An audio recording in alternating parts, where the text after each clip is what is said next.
Realme GT master addition আপার mid range সেগমেন্টে এটাই কি পারফেক্ট ফোন? Well, almost.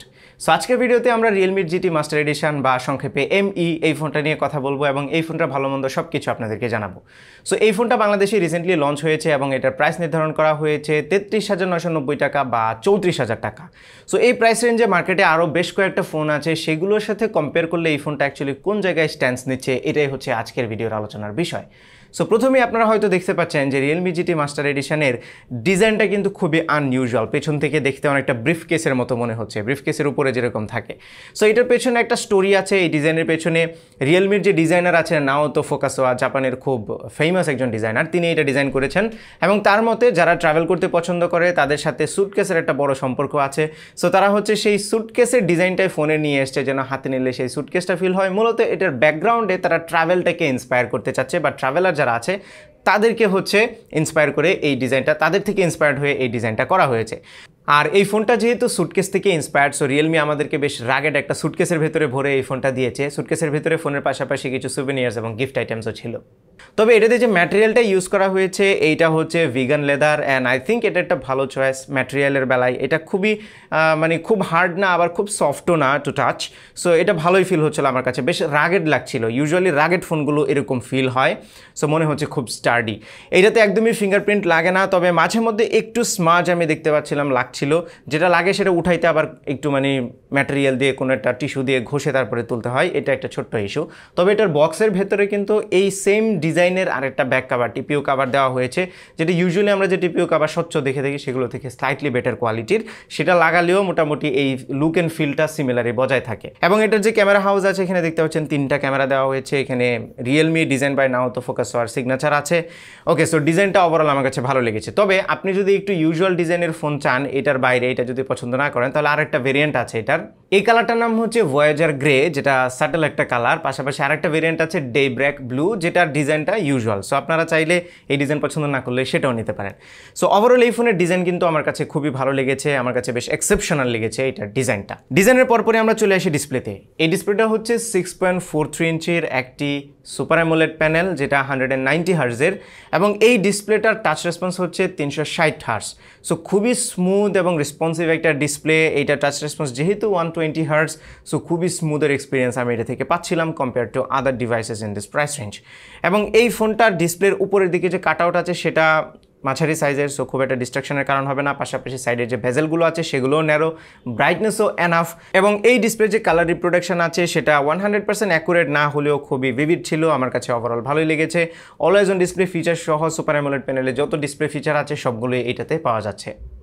এই ফোনের ডিজাইনের পাশাপাশি আরেকটা জিনিস একটু নতুন, সেটা হচ্ছে এটার SoC।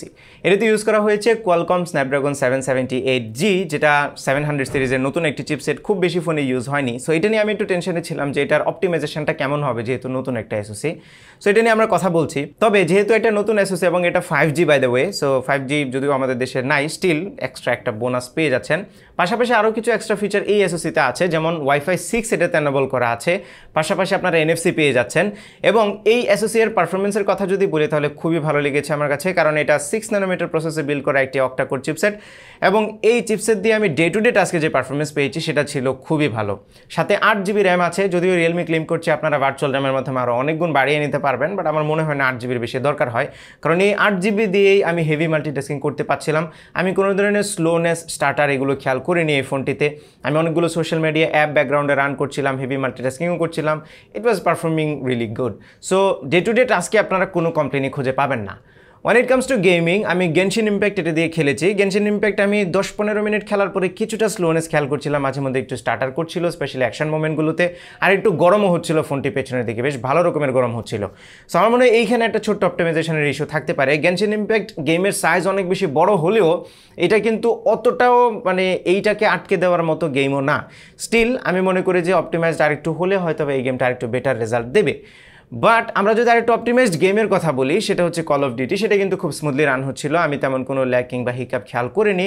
Very high frame rate ছিল এবং হাই ছিল গ্রাফিক্স কোয়ালিটি, সেটা দিয়ে আমি বেশ স্মুথলি গেম প্লে করতে পারছিলাম। সো ওভারঅল পারফরমেন্সের কথা বললে নতুন চিপসেট যেহেতু, সেটা থেকে আমরা বেশ ভালো পারফরমেন্স অলরেডি পাচ্ছি। আস্তে আস্তে যদি আরও অপটিমাইজ হয় তাহলে হয়তো পারফরমেন্স আরও বেটার আসবে। স্পিকিং অফ অপটিমাইজেশন, এটার সফটওয়্যারটা কিন্তু অলরেডি অনেক অপটিমাইজড। এটাতে Realme UI 2 ইউজ করা হয়েছে বেসড অন Android 11। এই সফটওয়্যারটা আমার কাছে খুবই ভালো লাগে, আস্তে আস্তে অনেক ম্যাচিউর হচ্ছে। তবে একটা জায়গায় ছোট্ট একটা কমপ্লেন আছে স্পেসিফিক্যালি এই ফোনটায়, সেটা হচ্ছে এটাতে অনেকগুলো ব্লোটওয়্যার আছে এবং অ্যাড আছে। এটা ইউজুয়ালি আমরা রিয়েলমির আরও চিপ বাজেট ফোনেও দেখি না। আমি জানি না কেন তারা এরকম এক্সপেন্সিভ মিড রেঞ্জ একটা ফোনের মধ্যে অ্যাড ঢুকাই দিল, ব্লোটওয়্যার ঢুকাই দিল। আই হ্যাভ নো আইডিয়া, এটা একদমই করা উচিত হয় নাই। মানে যারা এইগুলো চেনে জানে বোঝে তারা হয়তো অফ করতে পারবে, আনইনস্টল করতে পারবে, বাট যারা অতটা বোঝে না তারা কিন্তু কন্টিনিউয়াসলি এই জিনিসগুলো নিয়ে সাফার করতে থাকবে। সো একটা রিকোয়েস্ট থাকবে রিয়েলমির কাছে যেন পার্মানেন্টলি এই ব্লোটওয়্যার এবং অ্যাডগুলোকে রিমুভ করা হয়। ক্যামেরায় যাওয়ার আগে এই ফোনের ছোট্ট একটা নেগেটিভ সাইড নিয়ে কথা বলি, কারণ সব পজিটিভ কথা বলছি অনেকেই মনে করবে এই ফোনটা মনে হয় আসলেই পারফেক্ট, বাট শুরুতে যেরকমটা বলছিলাম almost perfect. So almost perfect হওয়ার পেছনে বড় রিজনটা হচ্ছে এটার ব্যাটারি। সো এটাতে 4300 mAh এর ব্যাটারি ইউজ করা হয়েছে, যেটা ইন থিওরি শুনে খুব বড় মনে হয়, আর এই ব্যাটারি ব্যাকআপ তো ভালোই হওয়ার কথা। বাট যেহেতু এটাতে 120 হার্জের ডিসপ্লে ইউজ করা হয়েছে, এসওসিটাও নতুন, সব কিছু মিলে এইটার ব্যাটারি ব্যাকআপটা আমার কাছে অত স্যাটিসফ্যাক্টরি লাগেনি। কারণ হচ্ছে এটা দিয়ে আমি 4 ঘন্টার মতো ইউজুয়ালি আমি স্ক্রিন অন টাইম পাচ্ছিলাম, যেটা নট দ্যাট গুড যদি আমরা 4300 mAh ব্যাটারির কথা কনসিডার করি। সো আপনারা যদি 120 হার্জ এনাবল করে ফোনটা ইউজ করেন, একটু মডারেট ইউজ করলেই পুরো দিন পার করতে কষ্ট হয়ে যাবে। যদি 60 হার্জ এনাবল করে দেন তাহলে হয়তো আর একটু বেটার ব্যাটারি ব্যাকআপ পাবেন। সো এই জায়গাটাতে ছোট্ট একটা ইস্যু মাথায় রাখবেন, সারাদিন যেতে কিন্তু আপনার একটু কষ্ট হয়ে যাবে, আর একটু হেভি ইউজ করলে আরও আগেই শেষ হয়ে যাবে। কিন্তু এখানে আবার একটা ভালো দিকও আছে, সেটা হচ্ছে এটার বক্সে কিন্তু 65 ওয়াটের একটা সুপার ডার্ট চার্জ দেওয়া হয়েছে। এটা দিয়ে এই ফোনটা আপনারা 30 থেকে 35 মিনিটে অলমোস্ট ফুল চার্জ করে ফেলতে পারবেন, which is crazy fast. So charge শেষ হয়ে গেলে টেনশন নাই, জাস্ট একটুর জন্য লাগাবেন, আপনার ফোন কিন্তু মোটামুটি জুস্ট আপ হয়ে যাবে আপনার অনেক সময়ের জন্য। সো আমার মনে হয় যে ব্যাটারি ব্যাকআপটা একটা ইস্যু, স্টিল একটা ইস্যু, কারণ চার্জ তো সবসময় দেওয়ার জায়গা নাও পেতে পারেন। সো এটা আমার কাছে ছোট্ট একটা কেভিয়াট মনে হয়েছে এই ফোনের। আদারওয়াইজ কিন্তু চার্জিং স্পিড নিয়ে আমি ফুললি স্যাটিসফাইড। ও বাই দ্য ওয়ে, এটা ডিসপ্লেটা কিন্তু ফুল এইচডি প্লাস রেজুলেশনের। এর বাইরে এটা ইন ডিসপ্লে ফিঙ্গারপ্রিন্ট স্ক্যানারটা বেশ ফাস্ট কাজ করছিল। একটা ইন ডিসপ্লে ফিঙ্গারপ্রিন্ট হিসেবে যতটুকু ফাস্ট হওয়া দরকার সেটা ততটুকু ছিল, অলমোস্ট ইনস্ট্যান্টলি আনলক হচ্ছিল। এটাতে ডুয়েল সিম স্লট আছে, সো দুটোতেই 5G সাপোর্ট করবে। USB Type-C পোর্ট আছে, 3.5mm অডিও জ্যাকও রাখা হয়েছে। তবে এটাতে যে বটম ফেসিং স্পিকারটা দেওয়া হয়েছে এটা হচ্ছে মনো স্পিকার। এই স্পিকারের কোয়ালিটিটা আমার কাছে ডিসেন্ট মনে হয়েছে। স্টিল এরকম প্রাইসের একটা ফোনে আসলে স্টেরিও স্পিকার না দেওয়াটা আমার কাছে একটা ছোট্ট ডিসঅ্যাডভান্টেজ মনে হয়েছে। অলমোস্ট পারফেক্ট আমি বলেছিলাম, এটার আরেকটা রিজন হচ্ছে এই স্পিকার চয়েসটা। এবার আসি ক্যামেরায়। সো ক্যামেরায় খুব একটা বেশি স্যাক্রিফাইস করতে হচ্ছে না। এখানে 64 মেগাপিক্সেলের একটি প্রাইমারি ক্যামেরা আছে, সাথে 8 মেগাপিক্সেলের একটি আলট্রাওয়াইড শুটার এবং 2 মেগাপিক্সেলের একটি ম্যাক্রো লেন্স।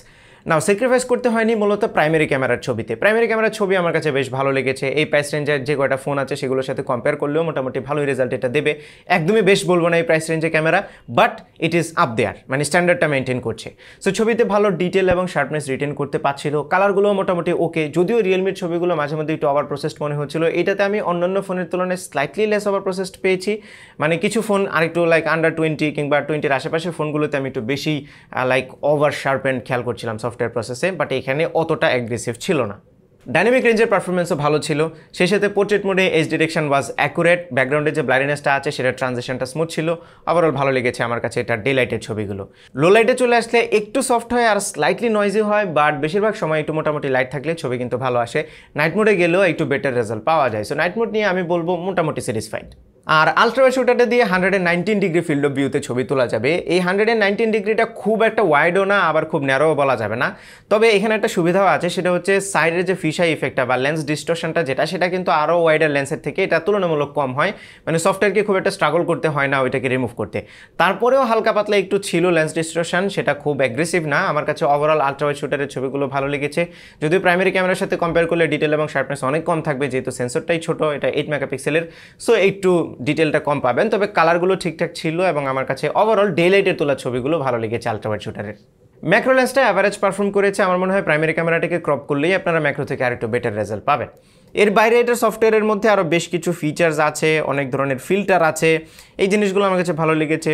এক্সপার্ট মোড অবশ্যই আছে, প্রো মোড যেটা, ডুয়েল ভিডিও মোড আছে, প্যানোরামা আছে, টাইমল্যাপস আছে, স্লো মোশন, সব কিছু এটাতে মোটামুটি আছে। So camera UI perfect. ভিডিওর বেলায় এটাতে 4K 30 ফ্রেম পার সেকেন্ডে রেকর্ড করা যাবে, 1080-তে 60 FPS করা যাবে, আর 1080-তে 30 FPS এর অপশন আছে। সবগুলোতে জাইরো বেসড এআইএস আছে, তবে 1080 30 FPSটা আমার কাছে একটু স্টেডি মনে হয়েছে। 1080 60 কিংবা 4K 30 একটু বেশি শেইকে মনে হয়েছে আমার কাছে। আছে স্টেবিলাইজেশনটা সেগুলোতে অত ভালো না। সো যদি খুব স্টেবল ভিডিও চান তাহলে 1080 30 fps এ রেকর্ড করবেন। ভালো লাগার মতো আরেকটা জায়গা হচ্ছে এটা সেলফি ক্যামেরা।